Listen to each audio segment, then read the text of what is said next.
Thank heavens for English theatre bars. We've had 2 acts of this play. Complete suffering, both on stage and off. I don't know what your tastes are in theatre. Maybe you like the sweat and the grunt school of acting. Me, I come to the theatre for fun, for laughs, for excitement. Tonight, brother... Simon! Comes the producer's wife. What shall I say? Excuse me. Oh, darling. Tell me honestly, what do you think of it? Well, I can honestly say, Madge, I have never seen anything like it in my life. Oh, isn't it thrilling? Now, you stay right here. I want you to meet John. He's very clever. He used to be an actor once, you know. Yes. Yes, I know. Come, darling. I want you to meet the most fantastic man. I've told you about him. John, this is Simon Templar.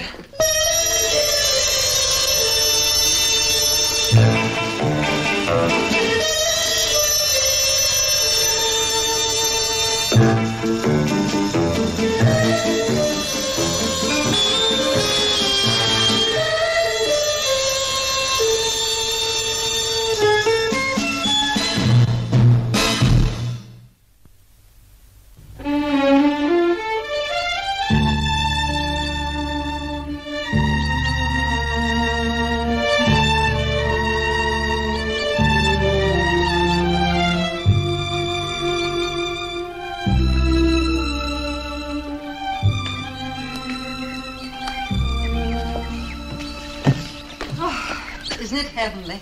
Yes. Darling, don't brood. What else can I do? The tasteless stupidity of the press and the public. Perfectly beautiful play, and I have to take it off in 3 days. All that money just gone. There'll be other plays. Shall we have drinks out here? All right. A bit chilly out of the sun. Let's pull it forward. All right. There you are. How's that? That's fine. You know, I'll simply have to get up to London tomorrow and try and solve our domestic problems. Running this house without any help is absolute madness. No, I like it like this. Just the 2 of us. Oh, darling, how sweet. But it's not very practical. Hey, you're cold. No, I'm fine, really. No, I'll get you a sweater. Thank you.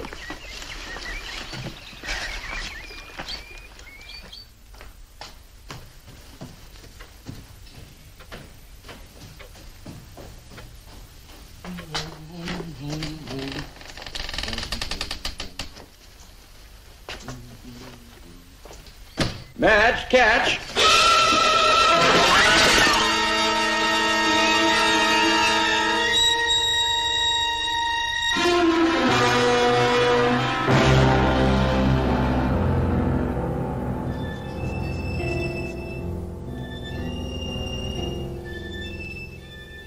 You're doing splendidly, Mrs. Claren.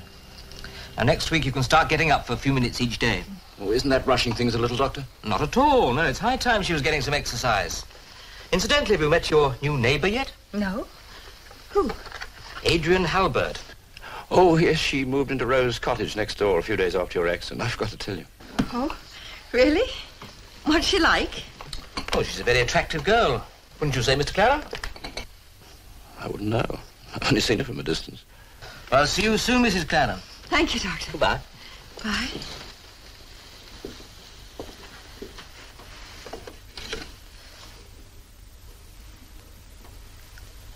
By the way, Mr. Claren, that nurse I spoke to you about, she's free now. Shall I have her phone you?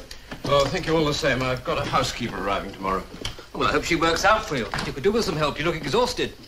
Exhausted, Doctor? Or guilty? Now, look here. You mustn't blame yourself for this. Then who do I blame? It was my fault. Madge might have been killed. But she wasn't killed. In a few weeks, she'll be fine. And have some visitors. You know, ask a few friends over. It'll do you both good. Anyway, I'll pop in again tomorrow morning. Dr. Sprague, if you call too often, she'll think she's much sicker than she really is. Couldn't we leave it that, if she needs you, I'll phone? Well, if you'd prefer it that way. Well, you said yourself she's going along splendidly. Yes, so she is. Well, if the least thing goes wrong, I'll call you immediately. And thank you very much for what you've done already. We both appreciate it. Oh, not at all. But you will call me if I can be of help. Of course, Doctor. Goodbye. Goodbye.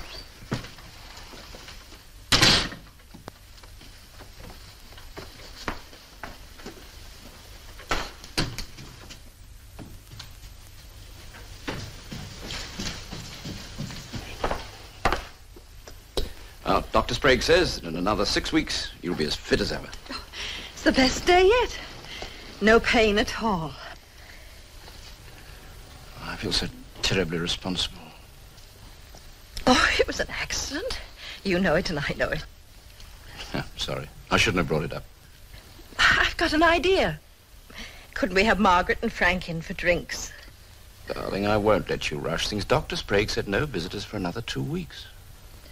Oh, I suppose you're right.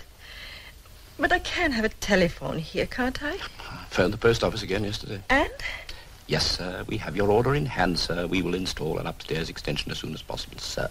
They said that 2 weeks ago. There's bureaucracy for you. Anyway, maybe they'll come tomorrow. Is there anything particular you'd like for lunch? Oh, that's easiest. Now, how about some fish? A nice salad. It's 11:30. There'll be new bread at the bakery. Poor darling. All this cooking and shopping and looking after me. Surely there's someone we can find to help. I phoned every agency in London. Domestic help is simply non-existent. Anyway, I enjoy looking after you.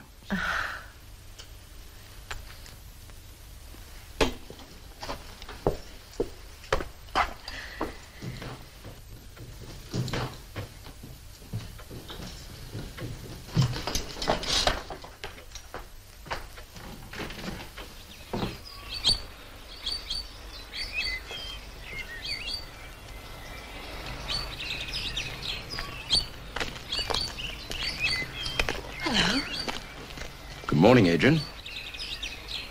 Pretty. How's Mrs. Claren? Oh, not too well, I'm afraid. Oh. John, please let me help. I've loads of free time. Oh, that's sweet of you, Adrian. But you never met Madge, and she's very shy of strangers. Anyway, I've got a housekeeper arriving tomorrow. Oh, that's marvellous. I hope so. 15 years with the same family in Dublin. Or so she says. Claims she's used to invalids and loves to cook. As Irish as they make them. There you are, Mrs. Jafferty. £2 of stewing beef. Shall I put it on the bill? If you please, Mr. Smith. Clarence, 8 shillings stewing beef. Well, Mrs. Jafferty, now you've been in Cookham a week, do you think you're going to like it here? Oh, it's as pretty a town as you could ask for, Mr. Smith. And the Clarens are such fine people. You give them my regards, won't you? Indeed I will, Mr. Smith. Oh, Mrs. Jafferty, I wonder if you'd do me a favour. I've got an order here for Miss Halbert of Rose Cottage. She lives right next door to you. My boy's out and I've promised her for lunch. I wonder if you'd just drop it off for me. Sure, and I'll be delighted, Mr. Smith. That's very good. You're welcome, Mr. Smith. Come on in. Thank you.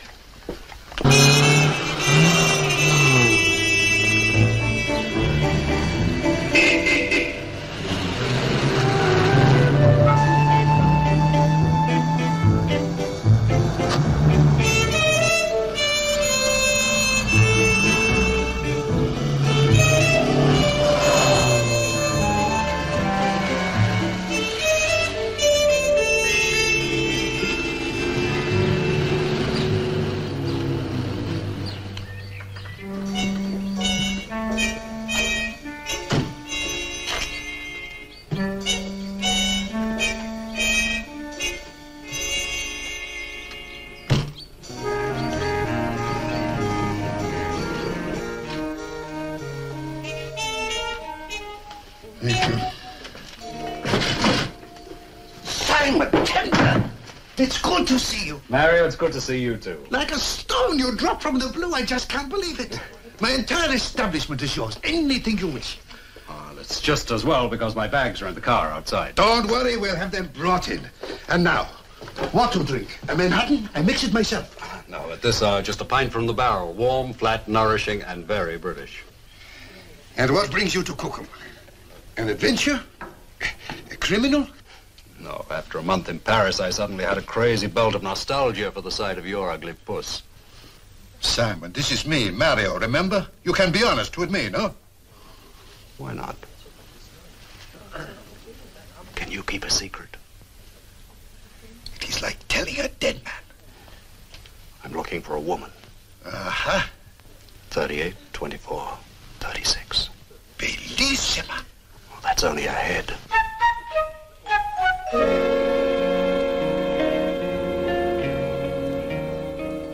Here we are. No, it's my stewing beef. Here it is at last. Thanks so much, Mrs. Jafferty. I hope it wasn't a bother. No trouble at all. A few yards out of my way on a fine day like this. Mind the eggs? Oh, yes. How's Mrs. Claren? Well as could be expected under the circumstances. I'd love to come over and see her. Oh, no, not allowed, miss. Doctor was very hard and fast about it. No visitors. Oh, well, please tell her I was asking about her, will you? Indeed I will, miss. And good day to you. Thanks again, Mrs. Jafferty. Oh, you're welcome, miss.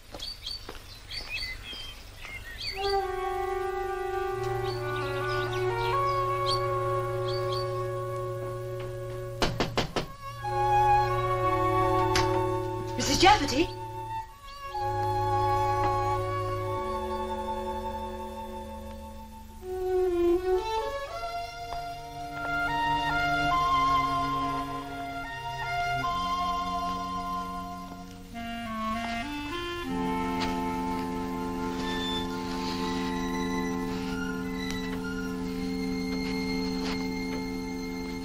Mrs. Jafferty?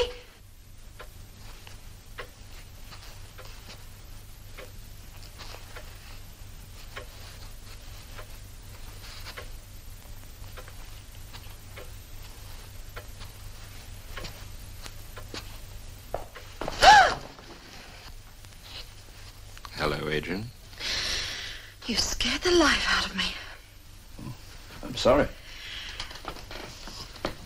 Mrs. Jafferty dropped my meat off on her way home, and she forgot this. You needn't have bothered. I'm sorry to barge in like this. I did call Mrs. Jafferty, but she didn't answer. You could never barge in. John, now that I'm here, couldn't I at least say hello to Madge? Ah, sweet of you. I wish you could. I'm afraid Mrs. Jafferty's bathing her right now. Oh. Well, you know what housekeepers are. What they say goes. Otherwise, they go. Where are you? Okay, then, some other time. As soon as Madge is strong enough, you'll be the first visitor she'll have. I promise. She's dying to meet you. Thanks, John. Goodbye. Goodbye.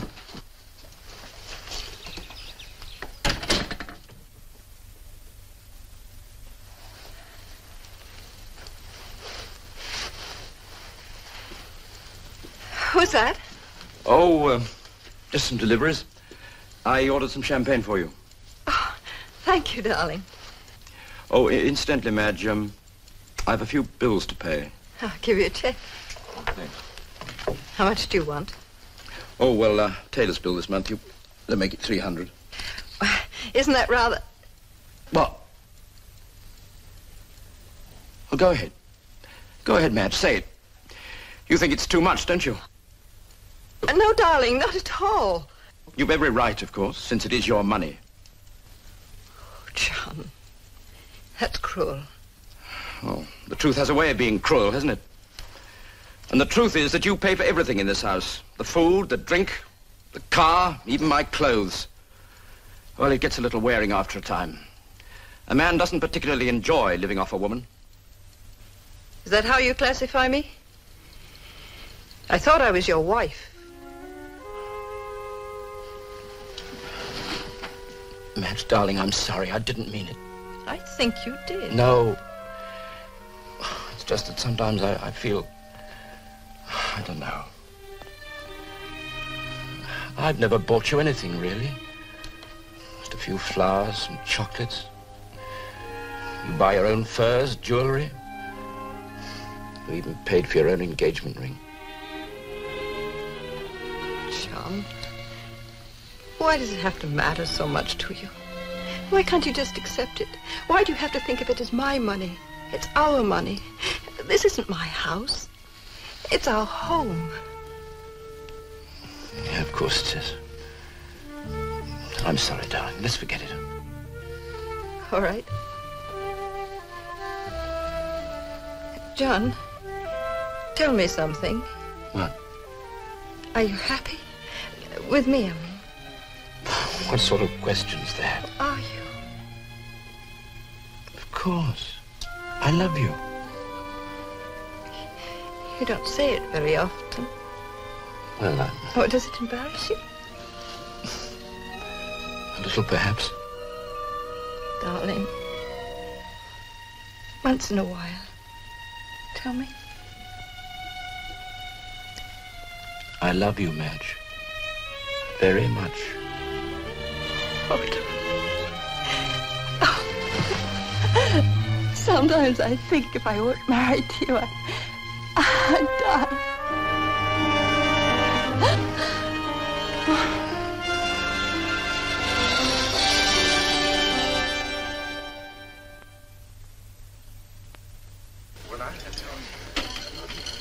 There it is, a custom-built Manhattan. Thank you, Mario. Simon, we are friends, no? We are friends, yes. Cheers. It's just that sometimes I do not feel I know you at all. I'm not very complicated, Mario. Like all men, I am searching for personal fulfillment. I won't accept mine by proxy, that's all. I do not understand. Well, it's very simple. I don't like being a cog in the machine. Being one of the millions of ants that devour the dragon is all very noble. But it's not half as much fun as being St. George, is it? With the sword in the hand and the foot on the neck of the dragon, huh? And an arm around the fair maiden. Sound cockeyed? No, not with that addition.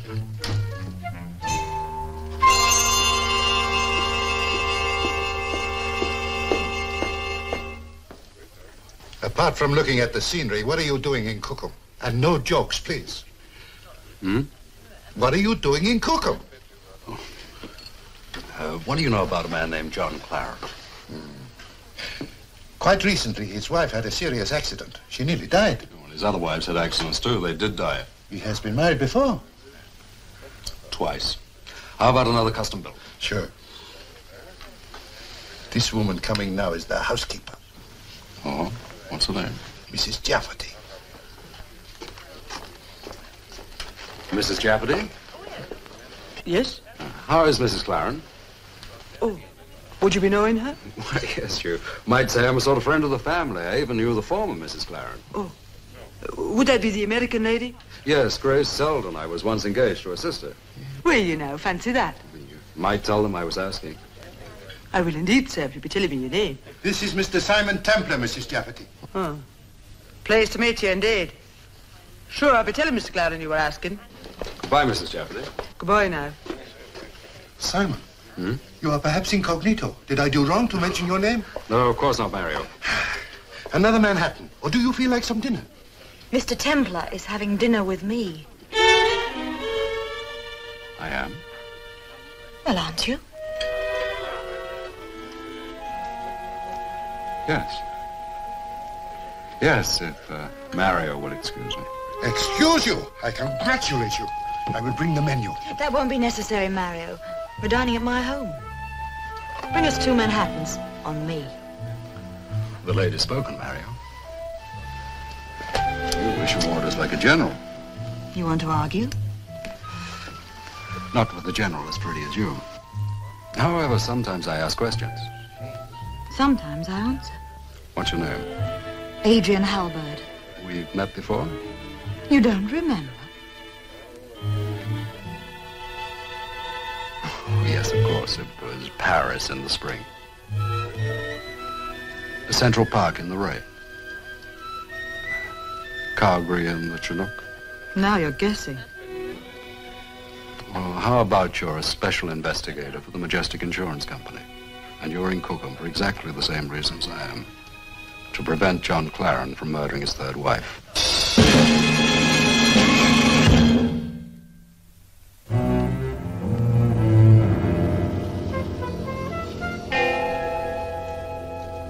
Adrian? Adrian. That was a superb dinner, except for one thing. What? You. You shattered my faith. In what? Well, in evolution. You're beautiful, you're gay, you're amusing. Oh, you're a superb cook. But you're an insurance investigator. Insurance companies found out years ago that investigators could do a lot more if they didn't look like investigators. That's true. Now, supposing we compare notes on John Claren.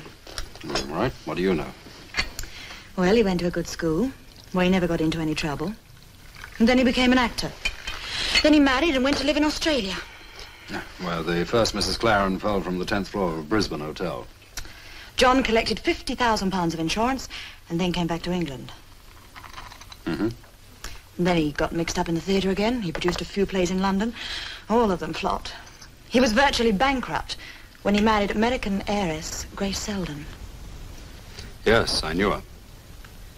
What was she like? Like most pretty girls. Selfish, petulant, spoiled, but charming. Anyway, they moved to New York, and 6 months later, Grace was electrocuted. This time, there was no insurance. But John did inherit $250,000, very enterprising. Very. Then he came back to England? Yes, and the same thing started all over again. More plays that flopped. I saw his last one. The day after he married Madge, John insured her life for £70,000. And a few weeks ago, she was almost killed. That's why I'm in Cookham. Adrian. You know, there's just one thing wrong with this. I thought you would have spotted it. What? Well, up to now, Claren has always worked alone. Don't you think it's pretty stupid of him to clutter up this operation with Mrs. Charteris? Aren't you going to bed? No, not yet. No, I've got some work to do on the new play. Gilbert has great talent. He's written a very bad third act. You'll fix it, darling. I hope so. It'll be a tremendous success. And you'll be the most famous producer in London. Yes, we said that about the last one. Oh, this one's different. You think so? I know it. Anything else you want? No, thanks. Good night, sweet.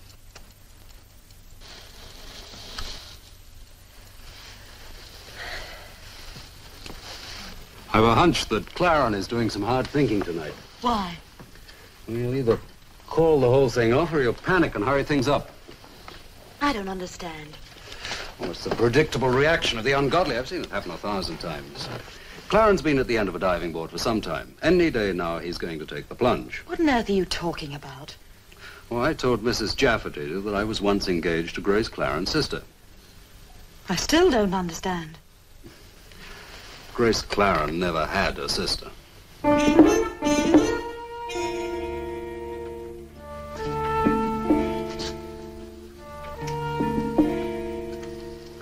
Leave Cookham.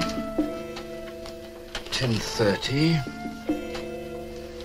Arrive Maidenhead. 10:43.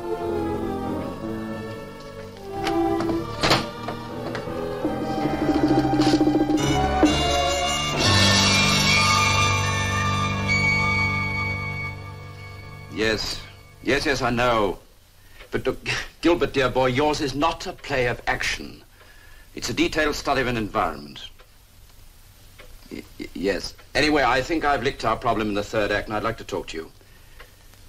Can you have dinner tonight at my club? Right, should we say 7 o'clock? Fine.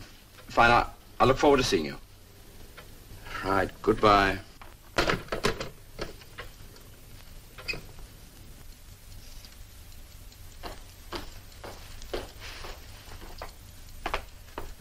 I just phoned Gilbert. I'm going to meet him.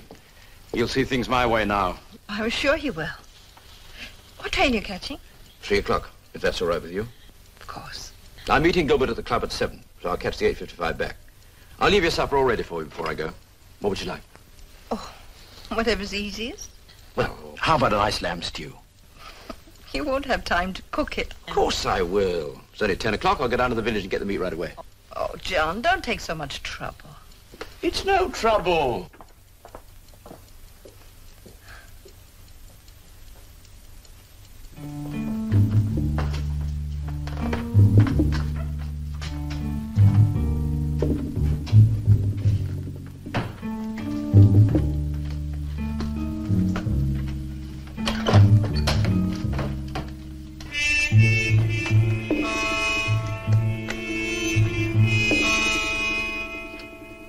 I'll be back in about 45 minutes, dear. All right, dear.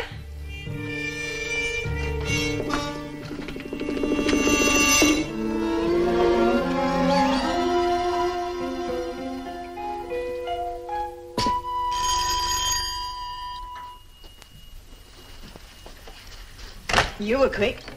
Oh, won't you come in? Thank you, Adrian. Would you like a cup of coffee?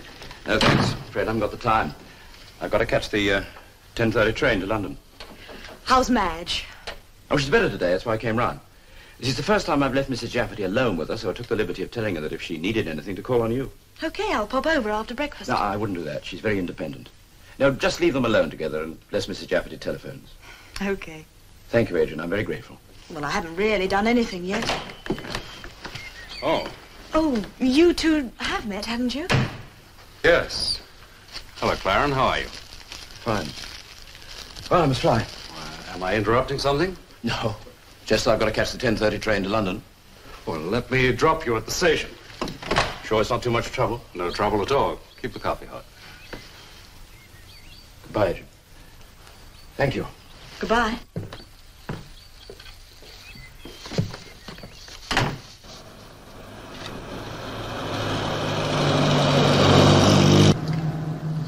How's Madge? As well as can be expected. Well, when can I come over and see her? What are you doing in Cookham? Playing golf. Seeing Adrian. When can I come over and see Madge? Unfortunately, she's not allowed visitors. Yes, I sort of gathered that from your housekeeper. Could you know her? Yes, I met her last night in the pub, didn't she tell you?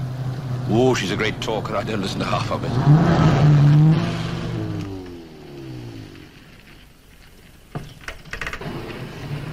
Well, thank you for the lift, Mr. Templar. You're welcome. Going to stay in town all day? No, I'm catching the 8:55 back. Have fun. Thank you. Good morning. Good morning, sir. Thank you. Oh, by the way, I suppose you wouldn't know what platform at Paddington the 8:55 leaves from this evening? Blimey, sir, I wouldn't have the foggiest idea. No, I suppose not. Afraid it was rather a silly question. That's all right, sir. We all ask him from time to time.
There you are, Mrs. Jafferty.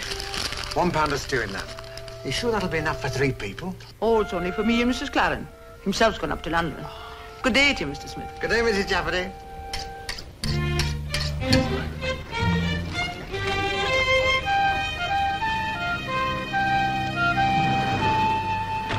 Good morning, miss. Good morning. Would you be having a tin of that poison they use for rats? The brown stuff that looks like shoe polish. Do you know what I mean? Yes, we have some of it. Would you like a 4-ounce or a 10-ounce tin? 4 ounces will be doing me nicely. How much is it? 3 and 6pence. I'll get you to sign the poison book.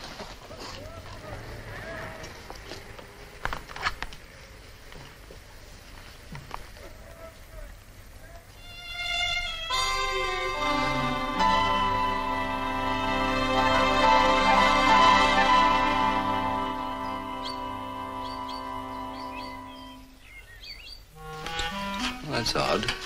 What is? Mrs. Jafferty just went in. Oh, I swear I didn't see her go out. She probably went out when you were driving John to the station. Probably. You know what's even more peculiar? What? Well, knowing Mrs. Jafferty, I just can't believe she didn't tell John what I said about being engaged to Grace's sister. The Irish are so unpredictable. But women aren't.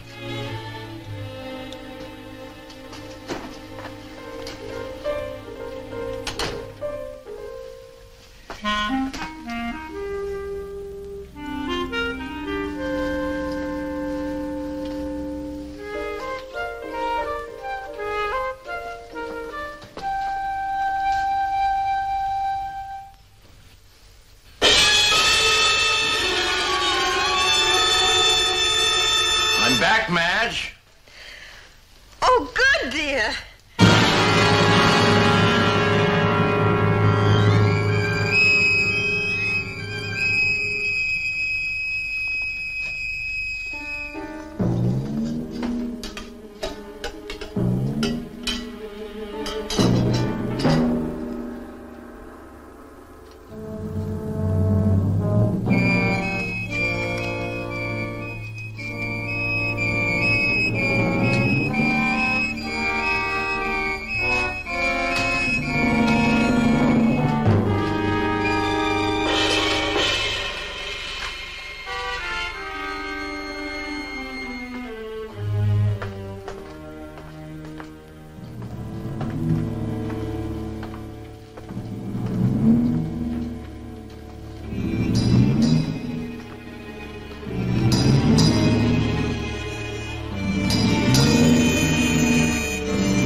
There we are. You didn't really make me a stew, did you? Of course I did. Now, all you got to do is light this at 6:45. It'll be piping hot by 7. Now, let's see. Magazines, television. What about cigarettes? Oh, got plenty. Anything else you want? Only if you're to hurry back. Bye, Madge. Have a good day, dear. I will. Goodbye, darling. Goodbye.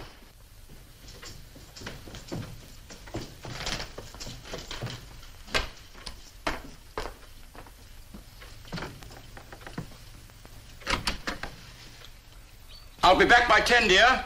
All right, darling. Bye. Bye, darling.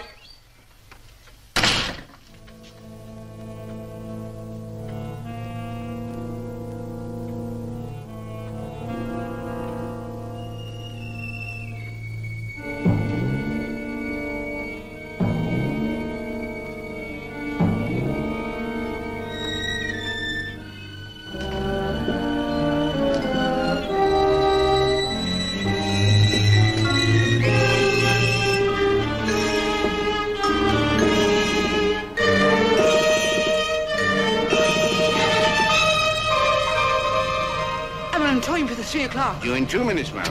Oh, dear, oh, dear. It's so upset I am. I hardly know what I'm doing. It's my sister, you see. She's been taken ill, and I was told to look after her. Oh, dear. Oh, is this This side, madam, yes.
Well, Mr. Claren, I'm not interested in these actionless, pressureless plays the modern theatre calls honest. And what's your objection to a little plot? Nothing, Gilbert, nothing. But you haven't written a play of action.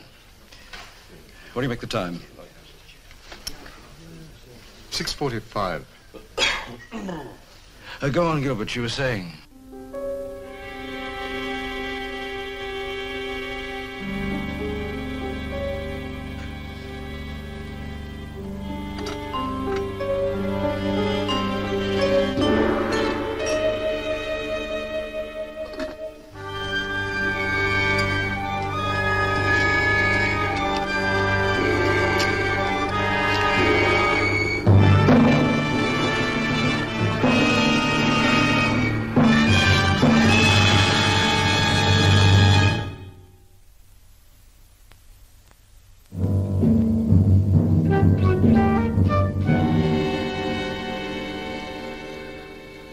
Adrian, what time do you make it? 10 to 7. There's something wrong. Something very wrong. Nothing possibly can happen to Madge with John in London. No, the fact remains that Mrs. Jafferty went out at 2:30 and still isn't back.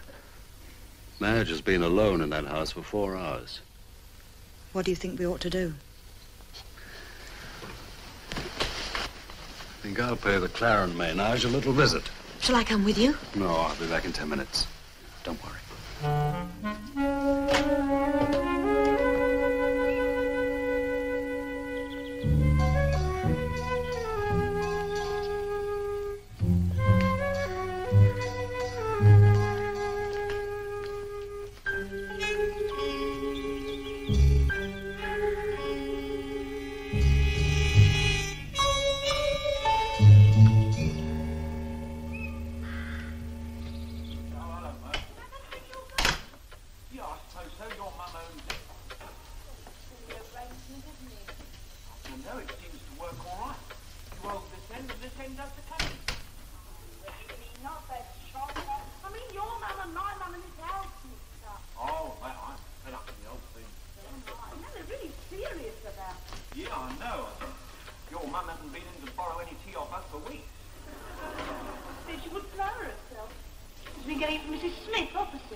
Gilbert, dear boy, that is the point. A message, social significance. I have no message, Mr. Claren. I doubt if I'm capable of improving the world. All I want to do is to give the paying customers a thoroughly entertaining evening in the theater.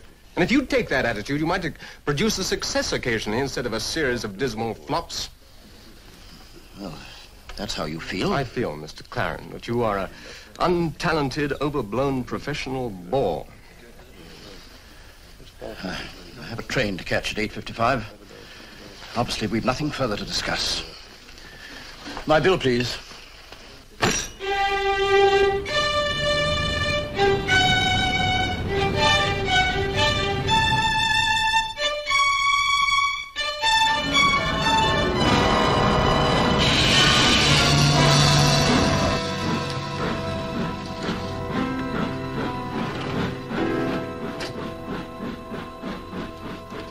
Dr. Sprague, what a pleasant surprise.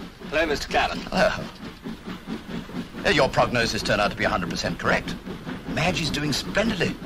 Well enough to be left alone? She's not alone. Remember, I told you I had a housekeeper, Mrs. Jafferty. Turned out to be an absolute treasure. Glad. She had no references. Once heard such terrifying things about servants these days. Still, I had to have someone, didn't I?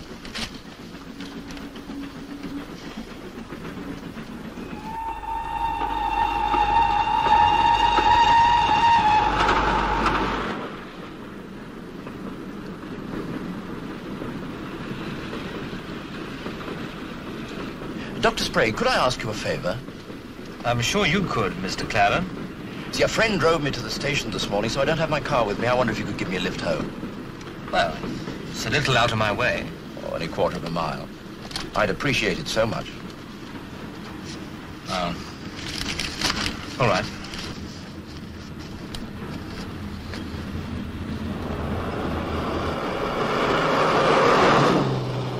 And then he became absolutely insulting.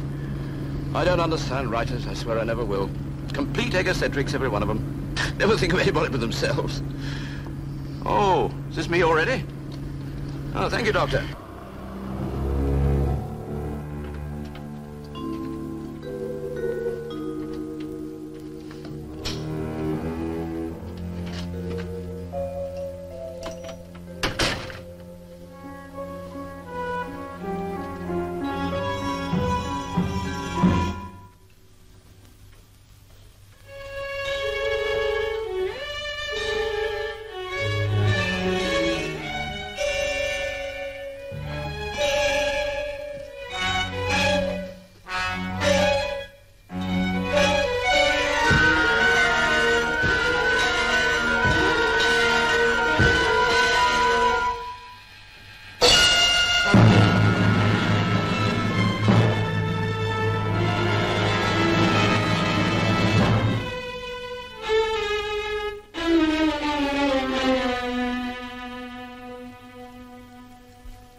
Darling?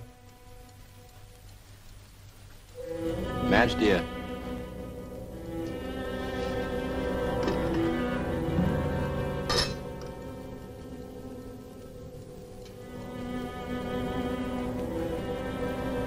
Madge?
Where are you going, Claren? Back to Brisbane? Or New York to Grace's apartment on Park Avenue?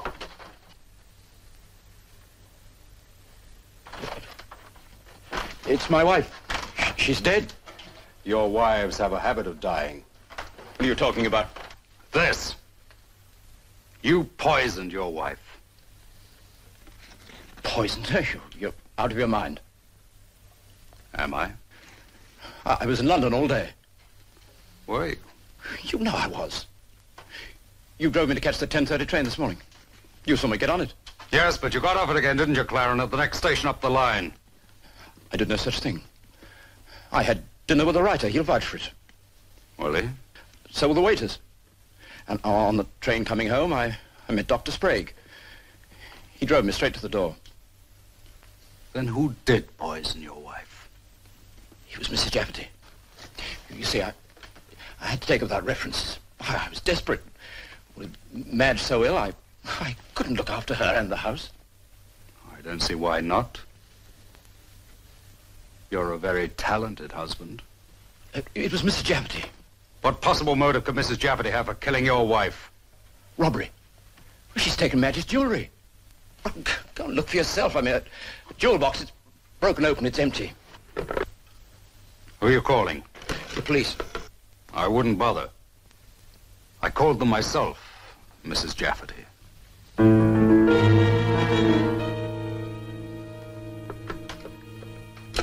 What did you call me? Mrs. Jafferty. You know, I have to hand it to you, Clarence. It was a beautiful performance. You created an identity that all the tradesmen in the village believed. Then to avoid visitors, you told them Dr. Sprague wouldn't allow it. That way, no one could ask questions about the mythical Mrs. Jafferty.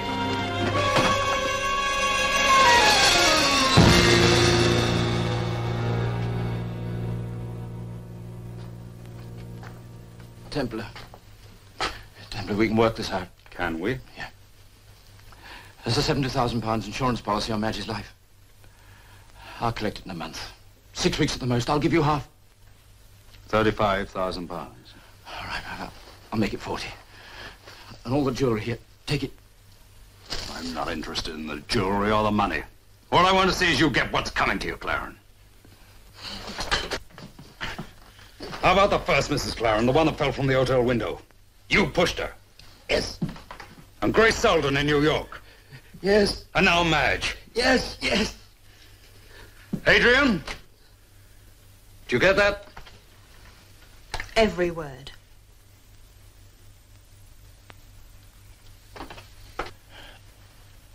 It was different with Madge. How?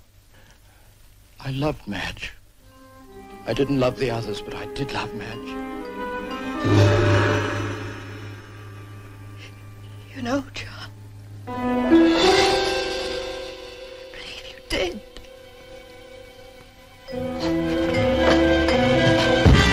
Just a minute, sir. Thank you for getting here so quickly, Inspector. You probably didn't hear too much of that, but Miss Halbert has a verbatim transcript. John, why? What did I do wrong?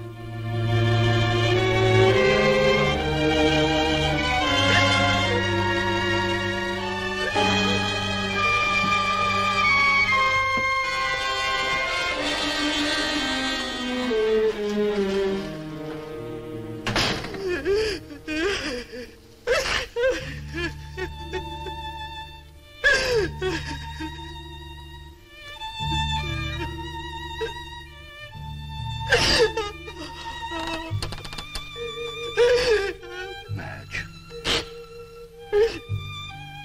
Madge. I love him. Oh, I love him. Even when you were telling me the whole horrible story, so that I wouldn't eat the poison, that's all I could think of. How much I love him. Oh, Simon, why didn't you let me die? Because I know that in time you'll feel differently. And you'll want very much to live.